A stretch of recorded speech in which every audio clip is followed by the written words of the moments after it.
어린 시절 학교에서 소풍 가던 날을 손꼽아 기다린 적이 있습니다. 소풍 가기 바로 전날 혹이나 내일 비가 올까봐 밤하늘을 보면서 가슴을 졸이던 시절이 제게 있었습니다. 삶은 계란 3개 넣고 또 과자 2봉지 사고 칠성사이다 이거 사면 벌써 마음은 이렇게 구름 위를 걷는 듯 했습니다. 그 당시에는 단무지 하나만 넣어도 그렇게도 맛있는 김밥을 점심으로 해서 그렇게 하고는 소풍을 갔던 시절이 있는데 여러분 기억하십니까? 성도는 기다림의 사람이라 할 수 있습니다. 구약 이스라엘 백성들은 오실 메시아를 기다렸습니다. 성경에서 가장 가슴 벅찬 단어 하나가 때가 참에라는 겁니다. 갈라디아서 4장에 보시면은 때가 참에 하나님이 그 아들을 보내사 여자에게서 나게 하시고 율법 아래 나게 하신 것은 율법 아래 있는 자들을 속량하시고 우리로 아들의 명분을 얻게 하려 하심이라 라고 했습니다. 하나님께서 때가 참에 그 아들을 이 땅에 보내주셨습니다. 모든 일에는 때가 차기까지 기다림이 있습니다. 구약 이스라엘 백성들 오실 메시아를 기다렸다면 신약의 이스라엘인 교회는 다시 오실 메시아를 기다리는 사람들이라 할 수 있습니다. 밤모섬에 유배되어 있던 사도 요한계시록 마지막 장에 주 예수여 아멘 주 예수여 오시옵소서 라고 예수님의 재림을 기다리면서 끝을 맺고 있습니다. 오늘 우리는 다시 오실 주님을 기다리며 하루하루 살아가고 있습니다. 죄악으로 물든 세상을 살아가기란 그리 쉽지가 않습니다. 세상에는 힘들고 어려운 일이 많습니다. 우리의 마음을 졸이게 하는 염려되고 걱정된 일도 많습니다. 이런 어려움과 염려된 여러 가지 일들을 만나면은 성도는 하나님 아버지께 기도할 겁니다. 그리고 여기에도 기다림이 있습니다. 이 기다림을 통하여 우리는 성숙해져 가기 때문에 그렇습니다. 기다림을 통하여 인내하는 법도 배우게 되고 기다림을 통하여 우리의 믿음이 정금같이 다듬어져 갑니다. 오늘 본문인 시편 40편을 기록한 다윗은 젊은 날 선지자 사무엘로부터 이스라엘 왕으로 기름 부음을 받았습니다. 하지만 기름 부음 받았다고 그가 곧바로 왕이 되지 않았습니다. 기다림의 시간이 있어야 했기 때문입니다. 이후에 목숨 걸고 골리앗을 무너뜨렸음에도 그때도 그는 왕이 되지 않았습니다. 오히려 자신을 시기하고 질투하던 사울왕에 의하여 자기의 목숨을 위하여 이 산으로 저 산으로 도망을 다녀야 했습니다. 이렇게 억울한 일이 어디 있습니까? 하나님께서 왜 불의한 사울왕을 적시피하시고 다윗을 왕으로 세우지 않았을까요? 다윗은 사울왕의 추격을 받으며 수많은 죽음의 위협을 넘어야만 했습니다. 그러면서 그는 기다려야 했습니다. 내가 여호와를 기다리고 기다렸더니 라고 하지 않습니까? 하나님께서 귀하게 사용하는 사람일수록 오랜 기다림의 훈련이 있습니다. 그리고 그 기다림의 훈련을 잘 통과한 사람에게 때가 되면 하나님이 높이 들어서 귀하게 사용을 하십니다. 무고히 자기의 목숨을 노리는 사울왕을 피해 다니던 다윗, 그는 오랜 기다림 끝에 장차 오실 예수 그리스도를 예표하는 이스라엘의 가장 위대한 왕이 되었습니다. 다윗이 고난 중에 성령의 감동으로 기록한 시편 한 편 한 편이 오늘 우리에게 얼마나 감동을 주고 있습니까? 시편이 150편으로 구성되어 있는데 거의 반, 73편이, 적어도 73편이 다윗이 지은 시로 그렇게 알려져 있습니다. 모세가 미디안 광야에서 40년이라는 오랜 세월 양을 칠 때에 그가 장차 출애굽의 위대한 지도자로 부름받을 줄 어찌 알았겠습니까? 모압 여인 룻이 남편을 잃고 늙은 시어머니와 함께 베들레헴에 돌아와 이삭을 주올 때 아무런 희망이 없어 보이지는 그때 그녀가 온 인류를 위한 메시아의 조상이 될 줄이야 상상이나 했겠습니까? 하지만 하나님께서 이들을 고난의 강야에서 오랫동안 훈련을 시키시고 때가 되자 기가 막힐 웅덩이와 수렁에서 끌어올리시고는 구속사의 놀라운 일들을 감당하게 하셨습니다. 아마도 오늘 예배드려 나온 여러분 가운데서도 하나님께 기도함을 통하여 크고 작은 일들을 경험했을 것입니다. 기도한 후에 기다림의 시간이 있는데 그 기다림의 시간에 여러분 어떻게 하셨습니까? 막 기다리지 못하고 일을 그르치지는 않았는지요? 어쩌면 지금 어려움 중에 하나님께 기도하고 기다리는 분들이 있을 터인데 여러분은 어떻게 기다리고 있습니까? 다윗이 하나님을 기다리고 기다렸다라고 했지만은 사실은 하나님이 더 안타까운 마음으로 다윗을 기다렸습니다. 우리는 내가 하나님을 기다린다 생각하지만은 실제로는 하나님이 나를 더 기다린다는 사실을 알아야 합니다. 하나님은 출애굽의 위대한 지도자로 모세를 세우기 위하여 모세가 태어난 후에 80년을 기다렸습니다. 자신의 힘이 아닌 바로의 딸의 그 아들로서의 그 정치적 역량이나 애굽에서 배운 학문 이런 여러 가지 것들 이것 의지하지 아니하고 하나님만 바라보는 온유한 성품을 가지게 하려고 하나님은 그렇게 기다리셨습니다. 나는 주님을 모른다 부인했던 베드로를 예수님은 포기하지 아니하시고 그를 위하여 기도하며 기다려 주셨습니다. 그리고는 다시 찾아갔을 때에 주님께서 아십니다. 그런 고백하는 시점에 이르게 하시고는 그에게 다시금 내 양을 먹이라는 위대한 사명을 맡기셨습니다. 이사야서 30장 18절 말씀 우리 같이 한번 읽어볼까요? 시작.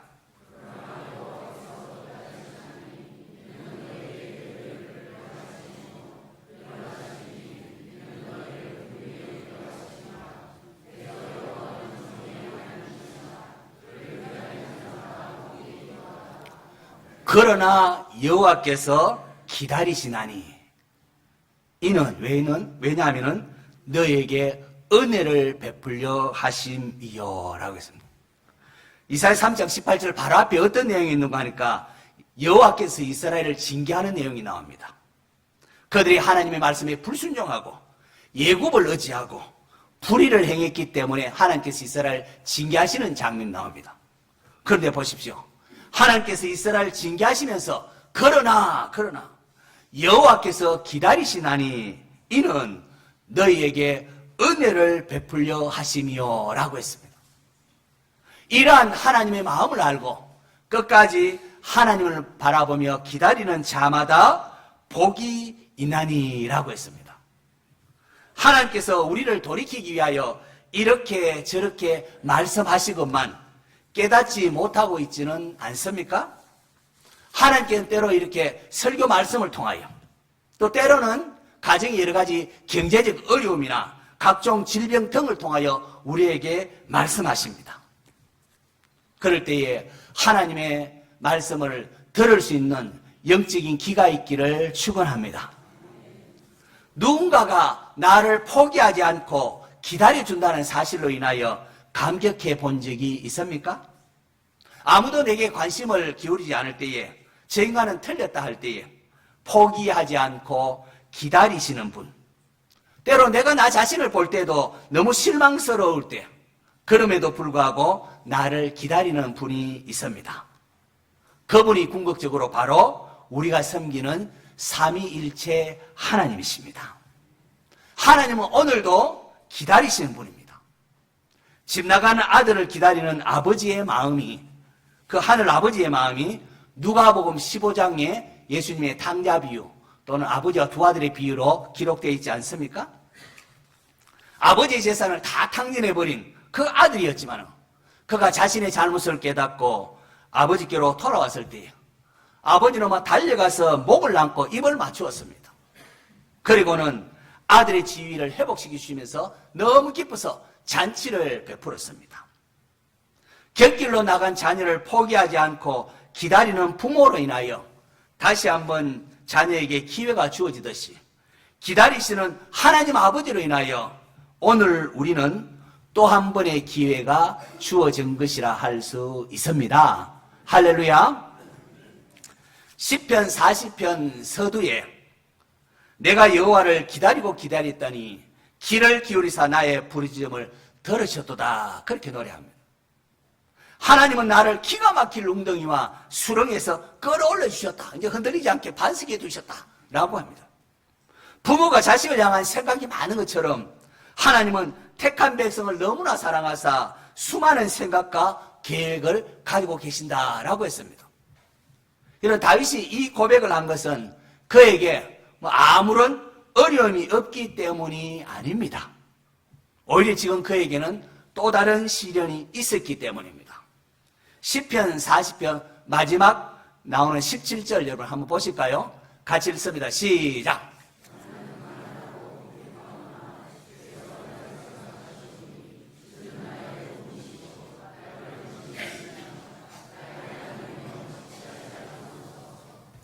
이게 시편 40편 마지막에 나옵니다. 나는 가난하고 궁핍하오나 나의 하나님이여 지체치 마옵소서. 빨리 도와달라는 겁니다. 우리는 이 마지막 이 구절을 통하여 다윗이 지금 시편 40편을 기록할 때에 그가 이렇게 어려움 중에 있었구나라는 것을 알 수가 있습니다. 어려움 중에 다윗은 먼저 지난날 하나님께서 베푸신 은혜를 노래한 것입니다. 여러분 어려움에 부딪히면은 막 불평하기 쉽고 또 심하면은 낙심하기가 쉽습니다. 출애굽인 1세대들인 이스라엘이 그러하지 않았습니까? 그들은 하나님을 신뢰하며 기다리는 일에 실패했습니다. 홍해를 건너기가 무섭게 이 홍해를 건넌데 그 놀라운 홍해를 건넌 사건이 있음에도 불구하고 사흘 만에 마실 물이 없구나 하면서 불평을 했고 또 얼마 지나지 않아서 먹을 것이 떨어졌다고 원망을 합니다. 또 가까운 길을 두고 에돔 자손이 준 땅은 너에게 준 땅이 아니라고 하면서 둘러가게 할 때 가까운 땅으로 가면 될 텐데 멀리 둘러갈 때 그들이 막 원망을 쏟아냈습니다. 결정적으로 가데스 바네아에서 정탐꾼들이 돌아와서 야 우리가 들어갈 그 가나안에 아낙 자손 막 거인족을 봤다라고 하니까 모세 아론을 원망하면서 우리가 애굽으로 돌아가야 한다라고 했습니다. 그 결과 그들은 믿음으로 기다렸던 여호수아와 갈렙을 제외한 출애굽 1세대들은 가나안에 들어가지를 못했습니다. 사울왕을 보십시오.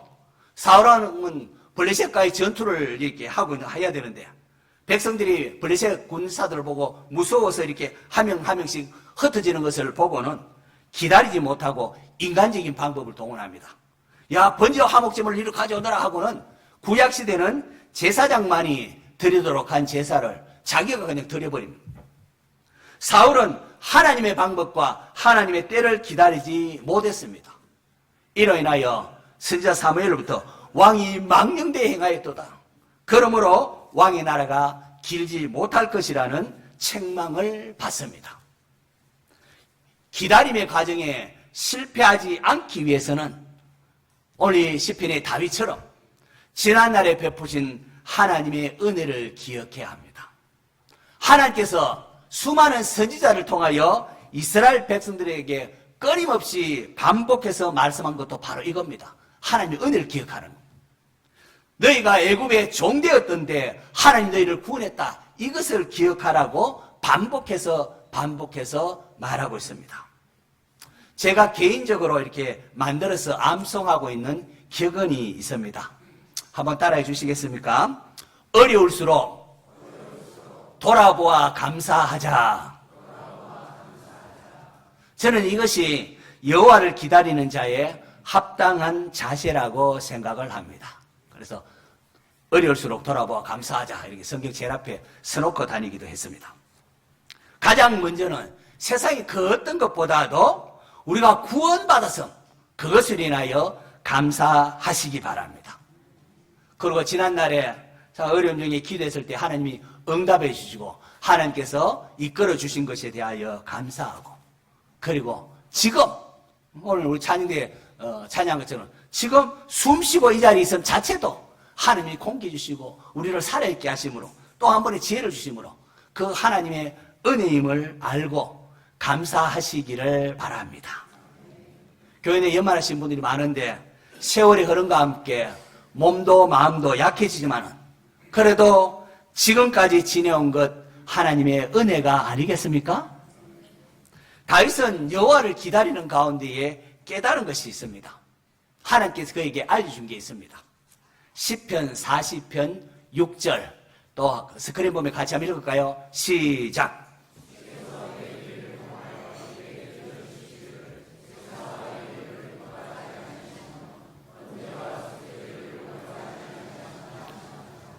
주께서 내 길을 통하여 내게 들려주시기를. 하나님께서 다윗의 길을 통하여 분명히 가르쳐준 게 있다는 겁니다. 뭔가는 제사와 예물을 기뻐하지 아니하시며 번제와 속죄제를 요구하지 아니하신다 하신지라. 이게 무슨 말입니까? 구약 백성들은 죄를 지으면은 번제와 속죄제를 드려야 하나님께 나아갈 수 있습니다. 그렇게 백성들은 죄를 짓거나 잘못을 하게 되면은 양이나 염소 등으로 하나님께 제사를 지냈습니다. 개중의 제사장이나 또는 좀 믿음이 좋다고 생각되는 부자들은 소를 번제로 하나님께 드리기도 했습니다. 그런데 하나님께서 제사와 예물을 기뻐하지 않으시고 번제와 속죄제를 요구하지 않으신다고 합니다. 왜 이런 말씀을 하시는 겁니까? 그렇다면 도대체 하나님이 원하시는 게 무엇일까요? 다윗은 그 하나님의 말씀을 듣고는 하나님께서 진짜 원하는 게 무엇인가를 알았습니다. 그것이 무엇일까요? 시편 40편 7절 8절에 그 대답이 나와 있는데 우리 스크린 보면서 같이 한번 읽도록 하겠습니다. 시작.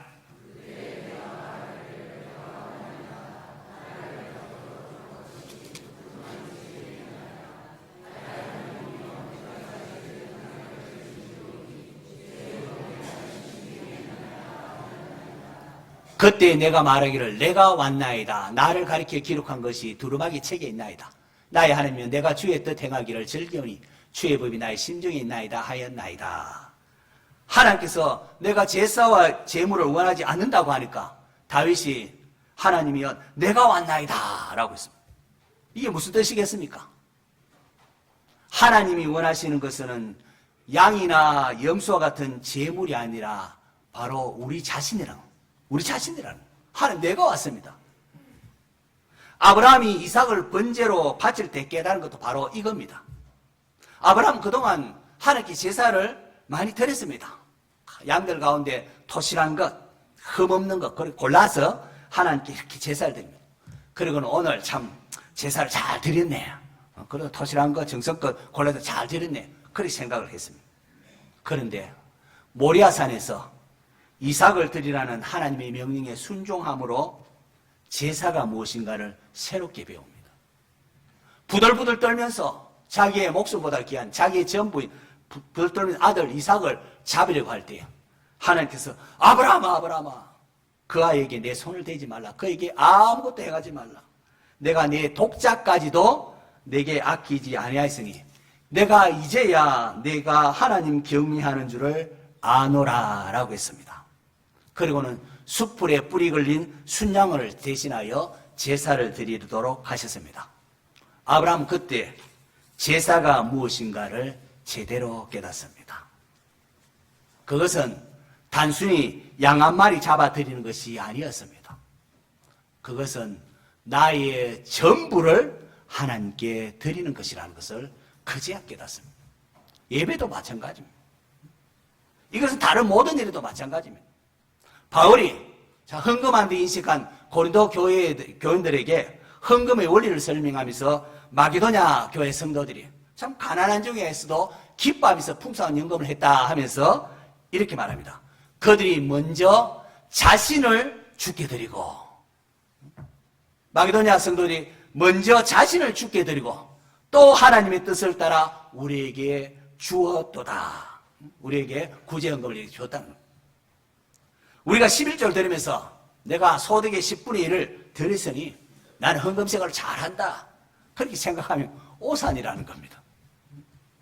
먼저 자신을 주께 드리고 이것 없이 드리는 헌금은 하나님께서 기뻐하지 않으십니다. 하나님 돈이 없어서 여러분 11조 바치라고 했겠습니까? 하나님은 창조주십니다. 하늘과 땅의 모든 것이 주인이십니다.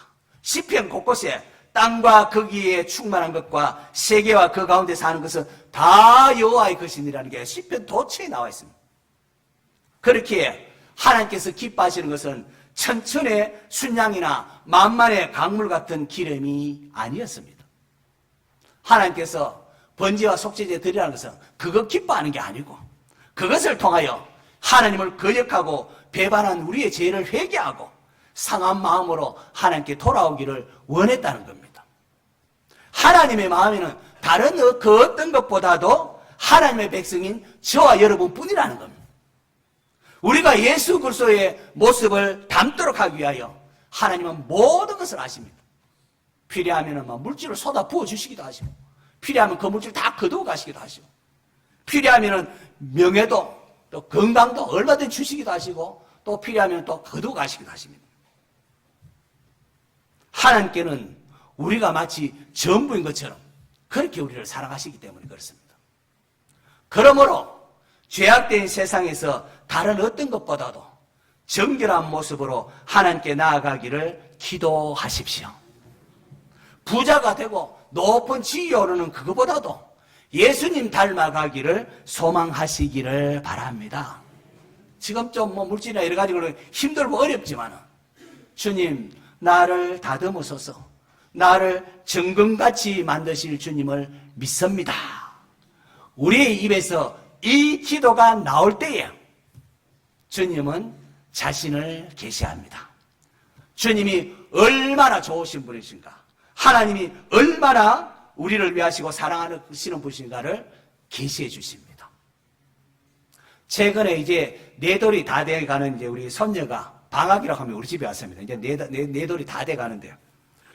제가 집으로 돌아오는 손녀에게 아빠가 집에 돌아오면은 아빠 힘내세요, 우리가 있잖아요, 그렇게 말하라고 가르쳤습니다. 네 돌도 안 된 어린 딸이 무슨 힘이 있어서 아빠에게 무슨 힘이 되겠습니까, 여러분? 오히려 아빠가 오히려 지키고 돌봐줘야 할 존재 아닙니까?